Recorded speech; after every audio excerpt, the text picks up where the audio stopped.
So let's talk about the reemergence of sports cards and sports memorabilia after the introduction and then explosion of the non-fungible token, or better known as NFT. In July of 2021, a 35-year-old Target shopper left the store and headed for the parking lot. Before he got to his car, 4 men jumped him. The 35-year-old had a valid concealed weapon permit and pulled his gun, and the 4 men scattered. Target was locked down as the police looked for the 4 men, who were eventually arrested. The reason for the parking lot dispute: sports cards bought at the store. Perhaps no single incident more captures the gold rush movement we're in when it comes to sports memorabilia. This incident was just the first example of chaos in the aisles at the Target stores, and it led to the retail giant immediately halting all in-person sports card sales across the country.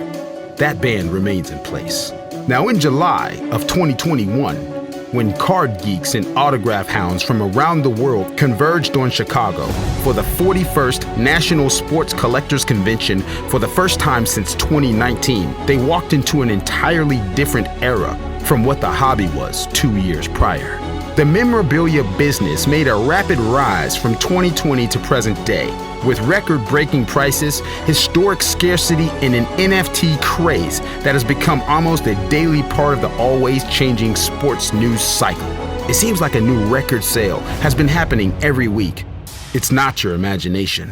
When a sports memorabilia piece sells for a record price, it's often felt like only a matter of time until it's broken again within weeks. The most expensive piece of memorabilia, the original Olympic Games manifesto written by a French aristocrat, sold at Sotheby's for $8.8 million in 2019. But the cards remain the driving force behind most astronomical numbers. Since February of 2020, there have been at least a dozen $1 million card sales, including 6 cards that sold for north of $3.7 million. According to 𝐘𝐈𝐒 of Heritage Auctions, sports collectibles is perhaps the strongest financial market that exists right now.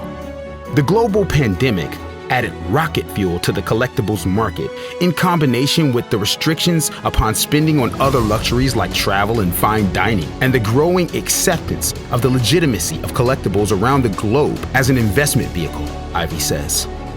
We've seen more million-dollar sales in the past year than in the last 20 years preceding it.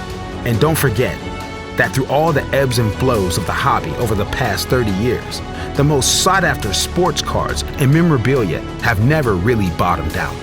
In fact, back in 2010, well before the most recent uptick, the Wall Street Journal found that sports card investments largely outperformed the best Dow Jones stocks over the long haul. Jesse Craig, Director of Business Development at the popular PWCC Marketplace, thinks there's a better chance that some of the massive buys, often from anonymous purchasers, may not be seen again for a while, perhaps ever. The constant buzz about giant sales helped fuel the gold rush. You're going to keep seeing record numbers for these rare assets, and these guys will die with this memorabilia or pass them on to their kids. So the question remains, are NFTs just a fad, or are they here to stay? NFTs in some form are here for the foreseeable future. Some of these high-profile trading cards may not be seen again, but the holders of these cards now have a unique opportunity to participate in a new marketplace with their high-profile assets in the form of non-fungible tokens, or NFTs.